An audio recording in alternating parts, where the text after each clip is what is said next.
Bismillahirrahmanirrahim. Assalamualaikum warahmatullahi wabarakatuh. Selamat pagi semuanya. Well, saya akan memulai pembicaraan saya dengan bertanya, pernah gak sih kalian ngedengerin seorang public speaker yang membuat kalian tuh malas buat dengerinnya? Entah itu guru-guru kalian, dosen-dosen kalian, teman-teman kalian mungkin yang sedang melakukan presentasi, atau mungkin Pak RT ketika berbicara di depan warga, atau mungkin siapapun itu yang sedang berbicara di depan umum. Terus kalian pernah gak sih ngedengerin public speaker yang membuat kalian tuh ngerasa tertarik, ngerasa nyaman pada saat kalian ngedengerinnya gitu. Saya yakin di umur kalian yang 20 tahunan ini pasti pernah mengalami pengalaman tersebut. Tapi kalian sadar gak sih ternyata yang membuat public speaker bisa menarik audiens atau membuat bosan audiens itu ada 3 hal. Boleh di next?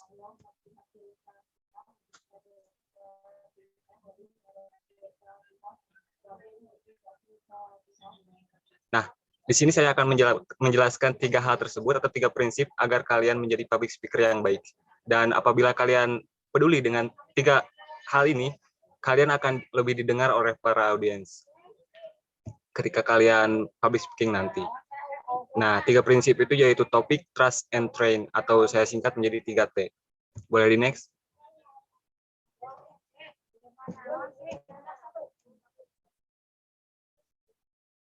Dan ini adalah outline saya pada webinar kali ini. Pertama, saya akan menjelaskan terkait topik. Kemudian yang kedua, saya akan menjelaskan terkait trust. Dan yang ketiga, saya akan menjelaskan terkait train. Boleh di next? Poin yang pertama yaitu topik. Mungkin ya, beberapa di antara kalian udah tahu definisi topik itu sendiri sebenarnya. Terutama buat kalian yang udah ngalamin masa-masa PDKT kan, atau pacaran gitu. Pasti kalian sudah sangat paham definisi topik. Karena pasti kalian pernah ngalamin kesulitan mencari topik buat ngobrol atau chattingan sama si dia kan. Tapi apa sih topik itu? Well, seperti yang kalian lihat di PowerPoint, menurut Kamus Besar Bahasa Indonesia, topik itu adalah pokok pembicaraan dalam diskusi, ceramah, karangan, dan sebagainya. Dan topik itu adalah bahan pembicaraan. Sehingga dapat disimpulkan bahwa topik dalam public speaking itu yaitu bahan atau pokok pembicaraan yang akan kita bicarakan atau dielaborasikan pada saat kita melakukan public speaking. Nah, setelah mengetahui definisi tersebut, mungkin kalian bertanya, kenapa sih kalian tuh harus memperhatikan topik atau apa sih keuntungannya buat kita dan topik yang gimana sih yang bagus itu? Well, keuntungan dari memilih topik yaitu kalian bisa terlihat lebih natural pada saat kalian berbicara. Pada saat kalian berbicara, apabila kalian memilih topik yang tepat. Gini, faktanya beberapa public speaker itu mengambil sebuah topik pembicaraan yang kurang tepat buat mereka. Sebagian besar dari mereka itu mengambil topik yang kurang mereka kuasai, bahkan tidak mereka kuasai sama sekali. Dan tentu hal ini akan membuat mereka terlihat tidak natural kan pada saat mereka berbicara.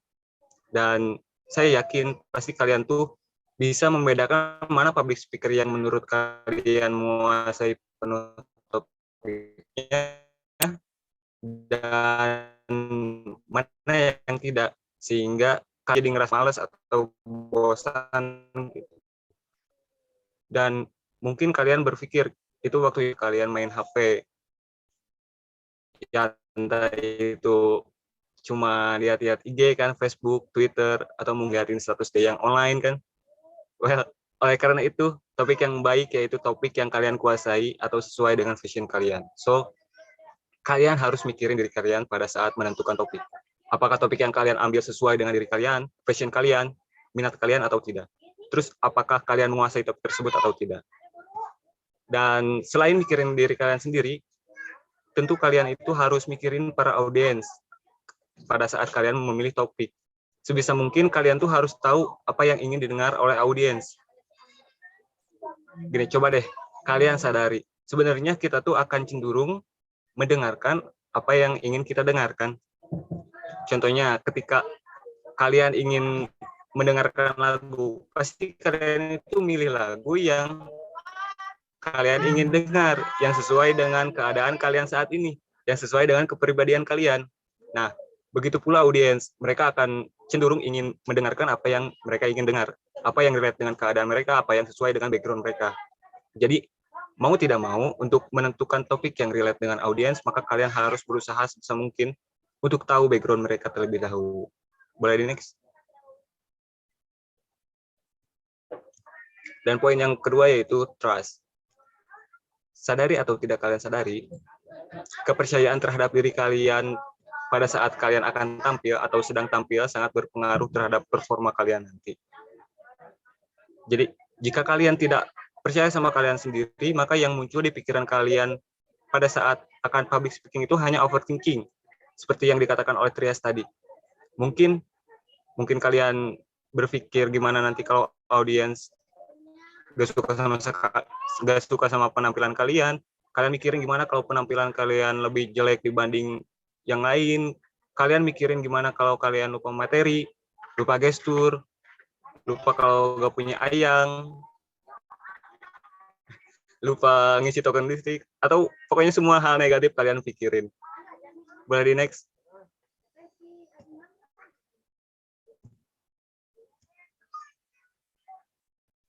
So, stop thinking about that.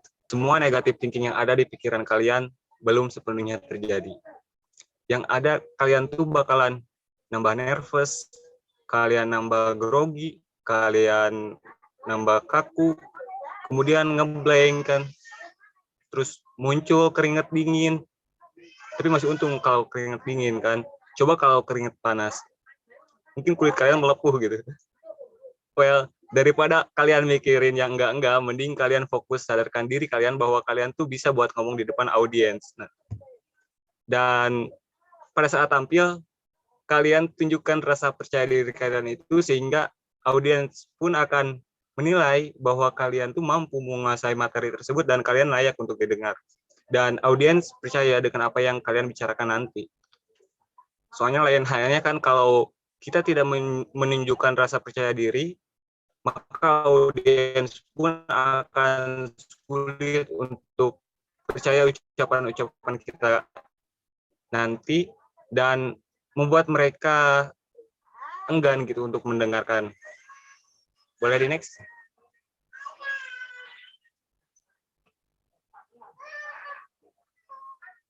Well, setelah kalian menentukan topik dan kepercayaan kalian, hal penting lainnya yaitu train atau latihan.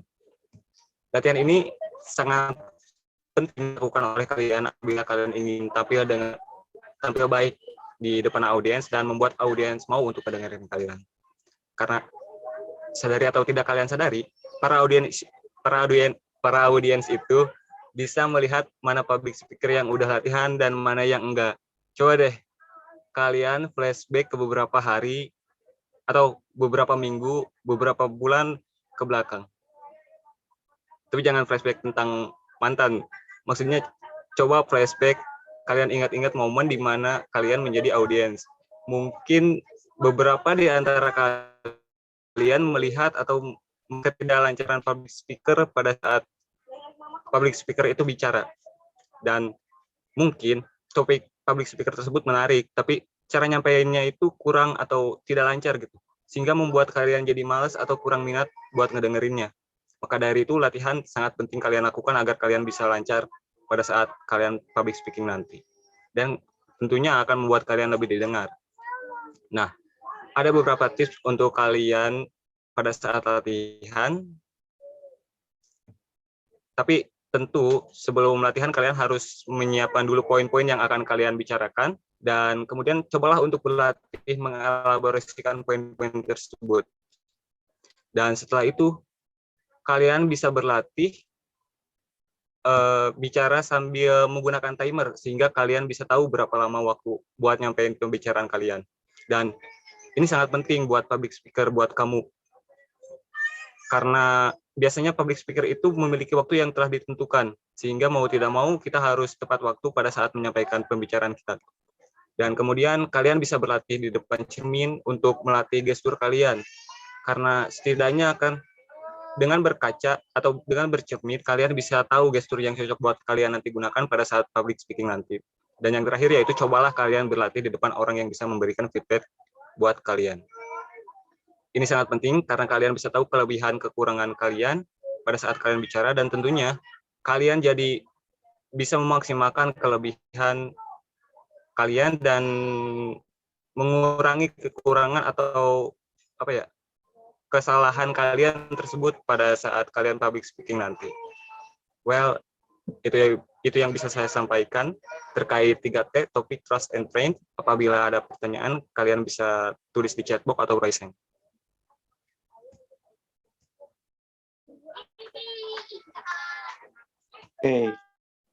Oke, kalau ada pertanyaan boleh disampaikan dulu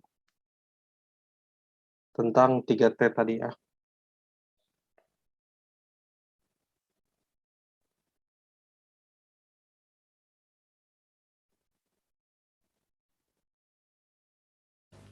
Oke, tapi sebelum dilanjut dulu, ini karena masih ada waktunya, aku ada sedikit pertanyaan dulu.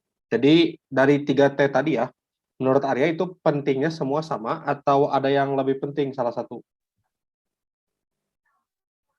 Semuanya sama. Semuanya sama. Semuanya sama. Karena kalau kita tidak menentukan topik yang cocok buat audiens nih ya, pertama kalau itu, maka percuma juga gitu. Audiens nggak akan ngedengerin gitu kalau si audiens itu tidak mau ngedengerin tentang topik itu, nggak relate dengan topik itu misalkan. Terus kalau misalkan kita tidak percaya diri nih, kalau kita tidak percaya diri tentu audiens juga akan ngerasa kurang antusias pada saat mendengarkannya, sehingga ketiga ini harus memiliki posisi yang sama gitu, berada dalam posisi yang sama, sehingga jika salah satu dari ketiga ini kurang, maka tentu akan membuat audiens males gitu buat ngedengerinnya. Jadi bisa dikatakan bahwa tiganya memiliki peran yang sangat penting.